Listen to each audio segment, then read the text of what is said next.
El dinero de tu cuenta bancaria no existe realmente. No es una metáfora ni una teoría conspirativa. Si mañana todos los clientes fueran al banco a retirar su dinero, el sistema colapsaría en cuestión de horas porque el dinero simplemente no está ahí. No se trata de un accidente ni de un fallo técnico. Es el diseño del sistema financiero global. Un truco tan antiguo y tan arraigado que hemos llegado a aceptarlo como algo normal. Se llama banca fraccionaria y es el motor silencioso que impulsa la deuda global, la inflación y la ilusión de la riqueza.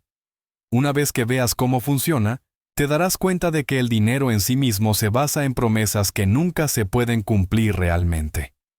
Para entender cómo comenzó esto, tenemos que remontarnos a una época anterior, a que nuestro mundo funcionara con dígitos en una aplicación. En la Europa medieval, el oro y la plata eran dinero. Si eras rico, tenías monedas en un cofre o joyas con las que podías comerciar. Pero llevar bolsas de oro era peligroso. Así que la gente empezó a dejar sus objetos de valor a los orfebres, hombres que tenían cámaras acorazadas seguras. A cambio, el orfebre emitía un recibo, una simple nota en la que prometía que el portador podría volver y recoger su oro. Pronto, la gente se dio cuenta de que podía intercambiar estos recibos en lugar del oro real. Al fin y al cabo, la nota representaba el mismo valor y era más ligera de llevar. Aquí es donde nació el truco. Los orfebres se dieron cuenta de algo. Casi nadie venía a reclamar su oro al mismo tiempo. Si tenían 100 clientes con depósitos, tal vez 1 o 2 se presentaban para retirarlo en un día cualquiera. Eso significaba que la mayor parte del oro permanecía intacto. Así que los orfebres se volvieron astutos. Comenzaron a emitir más recibos que el oro que realmente tenían. Si tenían 1000 monedas, podían emitir 2000 recibos. Podían prestar esos recibos adicionales a interés, obteniendo beneficios del oro que no existía. Mientras nadie reclamara sus monedas a la vez, nadie se daría cuenta. Era esencialmente dinero creado de la nada. No era solo un negocio secundario ingenioso, era revolucionario. En el momento en que la gente aceptó los recibos de papel como si fueran oro, la creación de dinero se desligó de la realidad física. De esta práctica surgieron los bancos, que institucionalizaron el truco. En el siglo XVII, los propios gobiernos lo adoptaron. El Banco de Inglaterra se fundó en 1694, no para servir al público, sino para resolver un problema. La corona se estaba ahogando en deudas por las guerras interminables. El banco prestó dinero al gobierno, mucho más del que realmente tenía en reservas, a cambio del pago de intereses. La deuda no se pagó con el tesoro de nuevas conquistas, sino con los impuestos de los ingleses de a pie. ¿Te suena familiar? Eso es porque es el mismo mecanismo que utilizan los gobiernos hoy en día. Pedir prestado dinero que no existe, y luego grabar a las generaciones futuras para pagarlo. Estados Unidos siguió el mismo camino. Los primeros bancos estadounidenses emitían billetes canjeables por oro.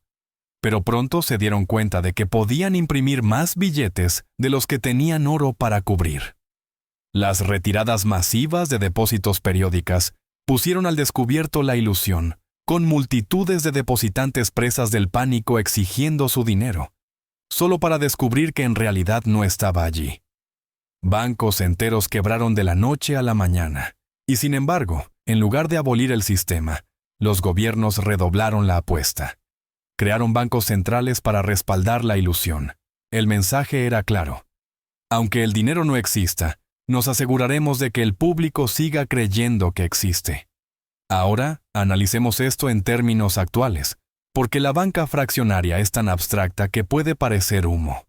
Imagina que entras en un banco y depositas $100. ¿Crees que ese dinero está a salvo en tu cuenta, esperándote? En realidad, el banco solo está obligado a mantener una pequeña parte en reserva. En el pasado, esa fracción podía ser del 10%, lo que significa que el banco se quedaba con 10 y prestaba 90. Quizás alguien lo pide prestado para comprar comida y el tendero deposita esos 90 en otro banco. Ese banco se queda con 9 y presta 81.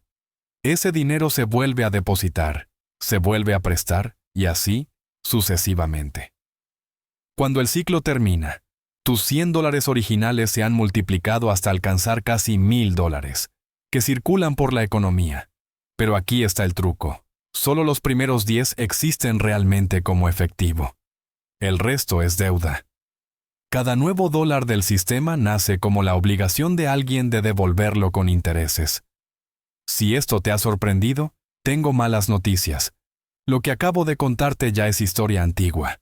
En los Estados Unidos, hoy en día, los requisitos de reserva no son del 10%. Son 0. Desde marzo de 2020, la Reserva Federal exige a los bancos que no mantengan nada, ni un solo dólar, frente a los depósitos que reciben. Eso significa que el pequeño y ordenado multiplicador ya no controla cómo prestan los bancos. Entonces, si los bancos no necesitan reservas, ¿qué les impide prestar infinitamente? Hoy en día, la correa no son los requisitos de reserva. Son las normas de capital y liquidez establecidas en un marco global, conocido como Basilea. Las normas de Basilea fueron creadas tras una serie de crisis, especialmente después de 2008, por un grupo de banqueros centrales y reguladores que se reunieron en Basilea, Suiza, en el Banco de Pagos Internacionales, el llamado Banco Central de los Bancos Centrales. No las redactó el Congreso ni el Parlamento, sino tecnócratas no elegidos. Así es como funciona. Los bancos deben demostrar que tienen suficiente capital social para absorber las pérdidas potenciales. Las normas son complicadas, pero imagínese lo siguiente. Si un banco quiere conceder un préstamo arriesgado de $100, es posible que se le exija mantener $8 de su propio dinero, el capital social de los accionistas, como colchón. Y esa es la verdadera restricción. Cuantos más activos de riesgo asuma un banco, más capital debe mantener. Además, los bancos deben demostrar que tienen suficientes activos líquidos para sobrevivir a una crisis a corto plazo. Efectivo, bonos del Estado, cosas que pueden vender rápidamente. Se supone que estas normas evitan que los bancos vuelen demasiado cerca del sol. Pero fíjese en lo que ha cambiado. Los bancos ya no prestan a partir de los depósitos. Primero crean préstamos, que a su vez crean depósitos. Cuando se obtiene una hipoteca, el banco no saca dinero en efectivo de una caja fuerte. Introduce dinero nuevo en la cuenta. Ese dinero nuevo existe porque se ha acordado devolverlo. A continuación, el banco comprueba a posteriori si tiene suficiente capital para cubrir el riesgo. Por eso, en el sistema moderno, más del 90% del dinero en circulación no es dinero del Banco Central. No es efectivo ni reservas, sino dinero bancario creado de la nada en el momento en que se conceden los préstamos. Piénselo. Cuando ve dinero en su cuenta corriente, no es el mismo tipo de dinero que imprime la Reserva Federal. Es dinero creado por los bancos que nace como deuda. Por eso la oferta monetaria sigue expandiéndose, mientras los bancos encuentren prestatarios. Y por eso todas las crisis financieras son en realidad crisis de confianza. Porque una vez que los prestatarios no pueden pagar, o los bancos no pueden refinanciar la deuda, todo el sistema comienza a desmoronarse. Este diseño tiene 3 consecuencias inevitables. En primer lugar, la inflación, porque los bancos siguen multiplicando los mismos dólares en cada vez más crédito. El valor de cada dólar se erosiona.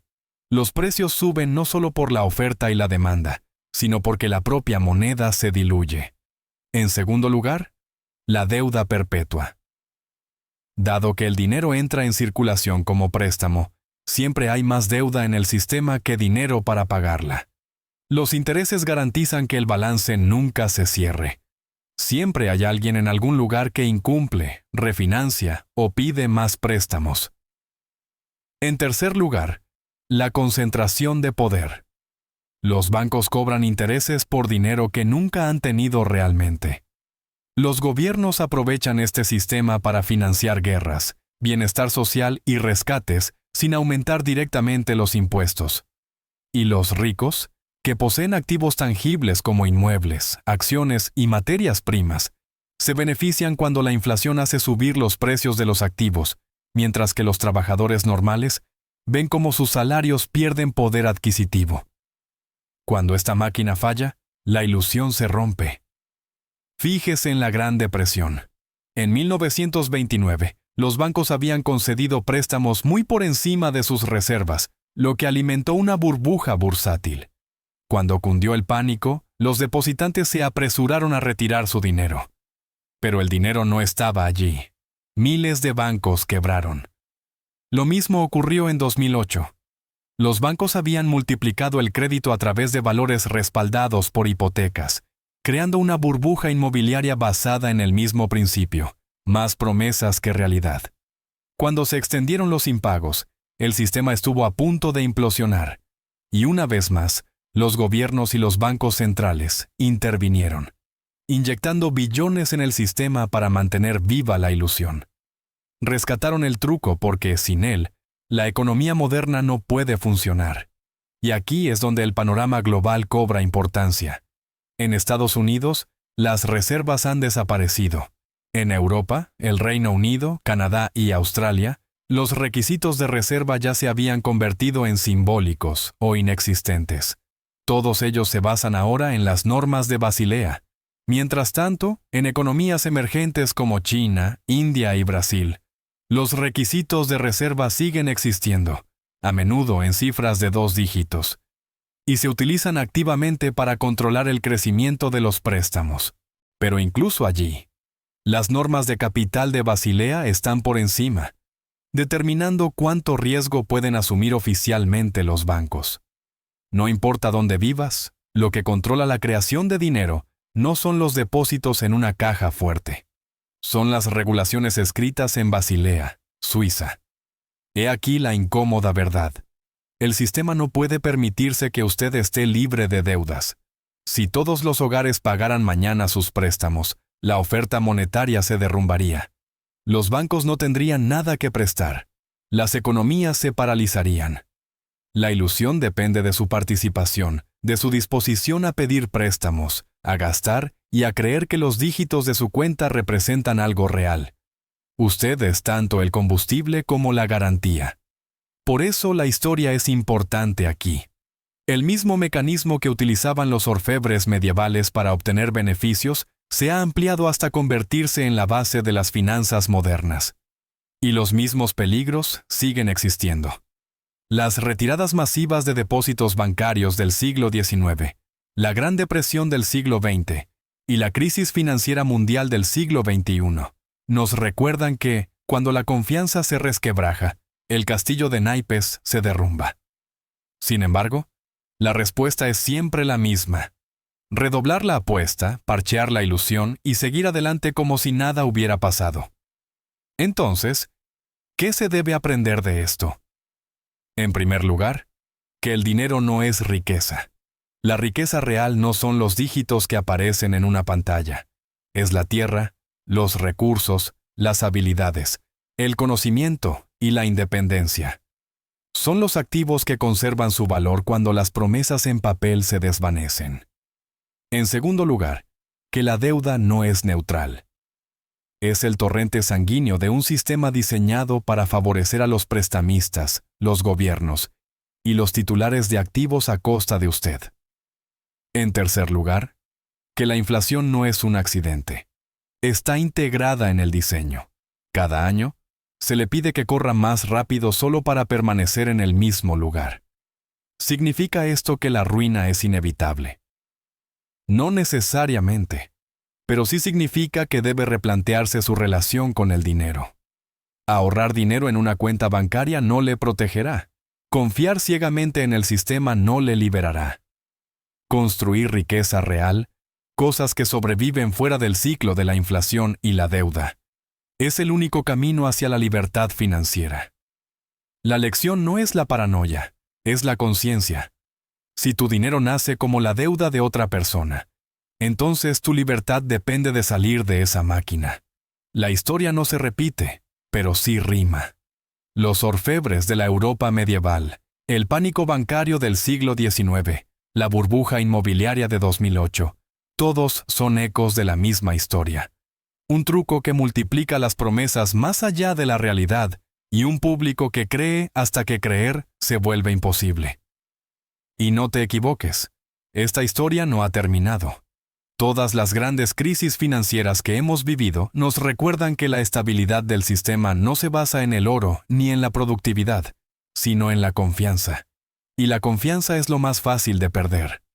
Así que la próxima vez que mires tu saldo bancario, recuerda que la mayor parte solo existe en el papel, nacido de un sistema de deuda que nunca se diseñó pensando en tu libertad. Si comprendes el truco, podrás empezar a protegerte de él. Si lo ignoras, seguirás siendo un jugador más en un juego en el que la casa siempre gana. Si esto te ha dado una nueva perspectiva, dale a suscribirse. La historia tiene las respuestas, y yo te mostraré dónde encontrarlas.